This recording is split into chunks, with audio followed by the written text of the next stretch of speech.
उज्जैन में सिंहस्थ महाकुंभ में आए साधु संतों का भड़का गुस्सा, पुलिस वालों को दौड़ा दौड़ा कर पीटा। इंतजामों में कमी और महाकुंभ में बढ़ती चोरियों से भड़के साधु संत। बार बार पुलिस से गुहार लगाने के बाद भी नहीं सुधरी व्यवस्था तो पुलिस वालों को जमकर पीटा। अखाड़ा परिषद ने भी दी व्यवस्था दुरुस्त करने की वार्निंग। अखाड़ा परिषद के अध्यक्ष नरेंद्र गिरी बोले, 9 मई के दूसरे शाही स्नान से पहले ठीक नहीं हुए इंतजाम तो करेंगे शाही स्नान का बहिष्कार। कहा, पुलिस की सख्ती के चलते साधु संतों के दर्शन नहीं कर श्रद्धालु।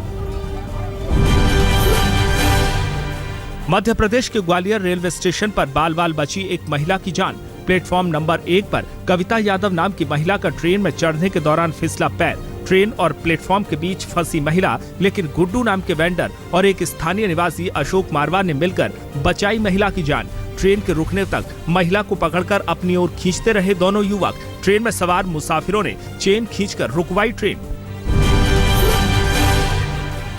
राजस्थान के उदयपुर में पुलिस से भिड़ी पब्लिक। 4 बीघा जमीन पर हनुमान मूर्ति रखकर कब्जा करने का आरोप। दबंगों ने हनुमान मूर्ति को उठाकर करीब के तालाब में फेंका तो भड़के गांव वाले। हंगामा करने वालों को खदेड़ने के लिए पुलिस ने बरसाई लाठियां। पुलिस ने तालाब से बरामद की हनुमान मूर्ति। इलाके में तनाव बरकरार, भारी संख्या में पुलिस बल तैनात। उत्तर प्रदेश के नोएडा के सेक्टर 72 से सटे गांव सरफाबाद में एक सिरफिरे आशिक का शिकार हुई छात्रा। शादी से इनकार करने पर तीसरी मंजिल से फेंका। छात्रा के दोनों हाथ, पैर और रीढ़ की हड्डी टूटी। सिर में भी आई गंभीर चोट। नाजुक हालत में छात्रा को दिल्ली के सफदरजंग अस्पताल में कराया गया भर्ती। पुष्पेंद्र नाम का आरोपी गिरफ्तार। मदद करने वाला भाई कल्याण फरार। उत्तर प्रदेश के मुजफ्फरनगर में एक शख्स ने प्रेमिका की हत्या कर खुद को भी मारी गोली। गंभीर हालत में सनी नाम के युवक को मेरठ के जिला अस्पताल में भर्ती कराया गया। बागपत का रहने वाला है सनी। 2 साल से मुजफ्फरनगर की लड़की से करता था प्रेम, लेकिन रिश्ते से नाराज लड़की के परिवार वालों ने 2 महीने ही पहले की थी लड़की की पानीपत में शादी। छोटी बहन की शादी को लेकर मुजफ्फरनगर अपने मायके लौटी थी महिला। यूपी के मुजफ्फरनगर में ही डबल मर्डर से सनसनी। घर में सो रहे दंपत्ति को बदमाशों ने घर में घुसकर मारी गोली। ताबड़तोड़ फायरिंग के शिकार दंपत्ति ने मौके पर ही तोड़ा दम। पुलिस के मुताबिक आपसी रंजिश में हत्या का अंदेशा।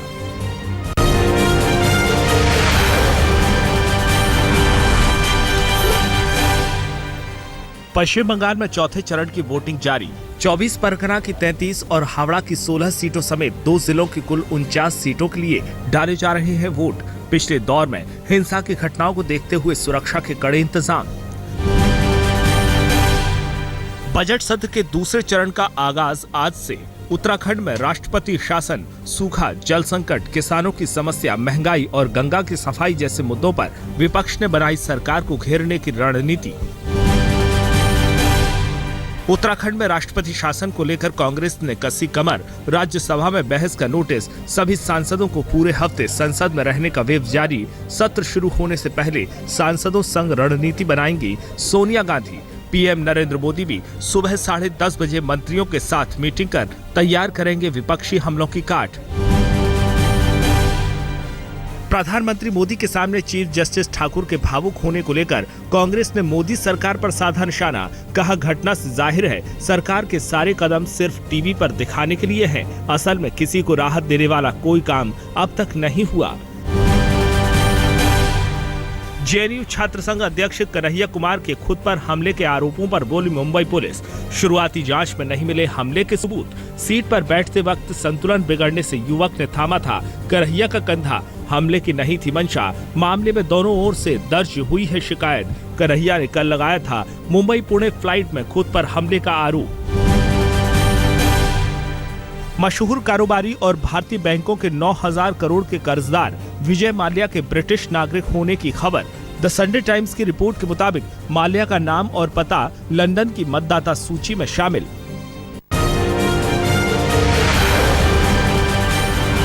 लुटेरों ने फिर बनाया बुजुर्ग को अपना शिकार। भारत नगर के सत्यवती कॉलोनी में अकेले रह रहे 74 साल के बुजुर्ग की हत्या कर घर में लूटपाट। बुजुर्ग की पत्नी अपने बच्चों के पास अमेरिका गई थी। सरकारी स्कूल के वाइस प्रिंसिपल पद से रिटायर हुए थे प्रताप सिंह दहिया। एक बेटी एमसीडी में अफसर। साउथ ईस्ट एमसीडी के पॉश कालकाजी एक्सटेंशन में वैशाली अपार्टमेंट में एक साथ 6 घरों में चोरी की वारदात सामने आई है। लाखों का सामान चुराने वाले इतने शातिर थे कि न गार्ड को पता चला और न ही सीसीटीवी की पकड़ में आए। पुलिस ने मामला दर्ज किया, लेकिन चोर गिरफ्त से बाहर। दिल्ली के नबी करीम इलाके में पानी की पाइपलाइन फटने से हजारों लीटर पानी बर्बाद। रविवार की सुबह खुदाई के दौरान अंडरग्राउंड पाइपलाइन हुई डैमेज। सड़क पर जल भराव से ट्रैफिक पर भी पड़ा असर। इलाके के लोगों की शिकायत जल बोर्ड के किसी अफसर या कर्मचारी ने नहीं ली सुध। दिल्ली में आज ऑड इवन का दूसरा सोमवार। हफ्ते के सबसे व्यस्त दिन की पहली परीक्षा में पिछले सोमवार नाकाम हो गई थी दिल्ली सरकार। आज दिल्ली सरकार को हाई कोर्ट में देना है जवाब। ऑड इवन स्कीम और स्कीम के तहत 2000 रुपए जुर्माने के खिलाफ हैं अर्जियां। दिल्ली के सरकारी स्कूलों में 16 लाख बच्चों को किताबें, कॉपी और यूनिफॉर्म न मिलने के मामले में आज दिल्ली हाई कोर्ट में सुनवाई। केजरीवाल सरकार और एनडीएमसी को देना है जवाब। चौथी क्लास के एक बच्चे की ओर से वकील ने दायर की है याचिका।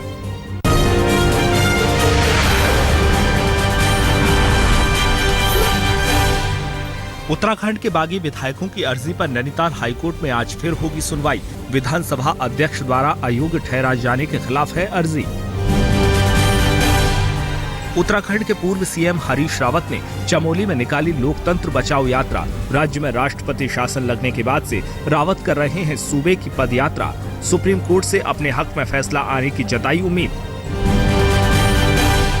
बिहार के नवादा में मुखिया पद के 2 प्रत्याशियों के समर्थक आपस में भिड़े। एक की मौत, 4 जख्मी। पुलिस ने हिंसा फैलाने के आरोप में आधा दर्जन लोगों को गिरफ्तार किया है। फर्जी वोटिंग को लेकर हुई हिंसक झड़प। घटना के बाद दौलतपुरा के बूथ संख्या 10 और 11 पर वोटिंग रोकी गई। केंद्रीय मंत्री नजमा हेपतुल्ला ने भी की सभी के लिए सिर्फ 2 बच्चों की वकालत। कहा 3 बच्चों की मां होना मेरे लिए भी शर्मनाक। नजमा ने केंद्रीय मंत्री गिरिराज सिंह की बातों का किया समर्थन। कहा 2 बच्चों की नीति बनाए केंद्र सरकार।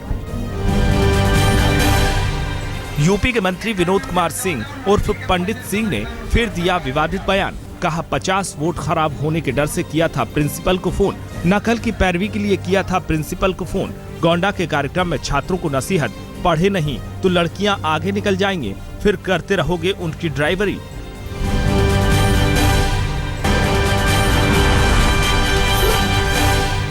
अलीगढ़ मुस्लिम विश्वविद्यालय में छात्रों के 2 गुटों के संघर्ष के बाद हालात तनावपूर्ण बने हुए हैं।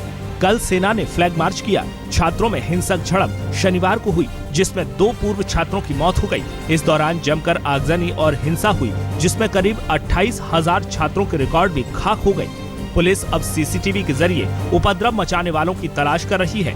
बताया जा रहा है कि छात्रों के एक गुट ने एक छात्र को अवैध रूप से हॉस्टल में रहने के आरोप में पीट दिया था। इसी के बाद हिंसा भड़की। बिहार के समस्तीपुर में लगी भीषण आग में 100 घर जलकर राख हो गए, जबकि आग में झुलसने से एक शख्स की मौत हो गई। वारिस नगर के माधोपुर में ये आग उस वक्त लगी जब खाना बनाने के दौरान निकली चिंगारी एक झोपड़ी पर जा गिरी। घर में सो रहे दिव्यांग जितेंद्र राय नाम का शख्स बचकर भाग नहीं पाया और मौत का शिकार हो गया।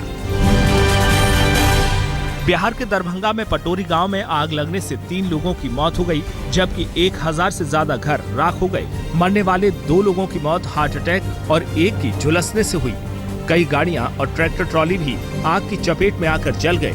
गांव वालों का आरोप है कि आग लगने के 4 घंटे बाद दमकल की गाड़ियां पहुंची। जम्मू के आरएसपुरा में आग से सैकड़ों एकड़ फसल खाक हो गई। सरहद से सटे खोर गांव में गेहूं के एक खेत से शुरू हुई ये आग देखते ही देखते सैकड़ों एकड़ में फैल गई। आग से एक ट्रैक्टर ट्रॉली भी जल गई। गांव वालों का आरोप है कि सूचना के बावजूद देर से पहुंची दमकल की गाड़ियां। राजस्थान के पाली में एक बड़ी कपड़ा फैक्ट्री में अचानक आग लगने से लाखों का नुकसान होने की आशंका है।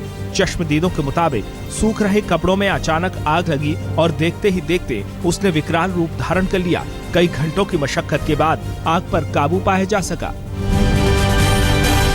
कन्नौज के गंगा कटरी के किनारे बसे गांव भिम्बापुरवा में आग से 35 से ज्यादा घर स्वाहा हो गए। आग से सामान बचाने की कवायद में जुटे 12 साल के एक बच्चे की भी झुलसने से मौत हो गई। प्रशासन ने जल्द ही रिपोर्ट तैयार कर पीड़ितों को मुआवजा देने का भरोसा दिया है। आग लगने की वजह की भी जांच की जा रही है। उत्तर प्रदेश के सोनभद्र में ओबरा पावर प्लांट की बाउंड्री वॉल के पास जंगल में आग लगने से हड़कंप मच गया। फायर ब्रिगेड की 3 गाड़ियों ने जल्द ही आग पर काबू पा लिया, वरना ये आग पावर प्लांट तक पहुंच सकती थी। बिहार के मुजफ्फरपुर में कल कई जगह पर आग लगने की घटनाएं सामने आई। आग की वजह से मुजफ्फरपुर हाजीपुर रेल मार्ग भी 3 घंटे तक बाधित रहा। कड़ी मशक्कत के बाद आग पर काबू पाया गया और ट्रेनों का परिचालन शुरू हो सका।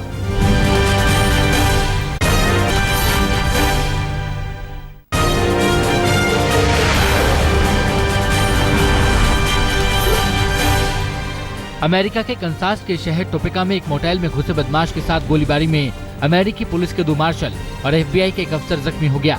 गोलीबारी इतनी भयानक थी कि मोटेल के एक हिस्से में भयंकर आग लग गई। बताया जा रहा है कि वो बदमाश हिस्ट्री शीटर है और पुलिस कस्टडी से भागा था। हालांकि आग का फायदा उठाकर वो फिलहाल बच निकला है। अमेरिका के विस्कॉन्सिन में बने एंटिगो हाई स्कूल में एक हथियारबंद बदमाश घुस आया। पुलिस और बदमाश के बीच काफी देर तक गोलीबारी हुई, जिसमें 2 लोग जख्मी हो गए। बाद में बदमाश को भी जख्मी हालत में गिरफ्तार कर लिया गया। उसके राइफल लेकर स्कूल में घुसने का मकसद अभी तक साफ नहीं हो पाया है। अमेरिका के पेंसिल्वेनिया में एक चर्च में हुई फायरिंग में एक शख्स की मौत हो गई। एक अज्ञात शख्स ने चर्च में घुसकर अचानक फायरिंग शुरू कर दी। मामले की तफ्तीश की जा रही है। मियामी में भारतीय मूल की एक महिला डॉक्टर अंजलि रामकिसून को अस्पताल की सेवा से हटा दिया गया है। अंजलि को लेकर YouTube पर एक वीडियो वायरल हुआ था, जिसमें वो उबर कैब के ड्राइवर को पीट रही थी और चिल्ला रही थी।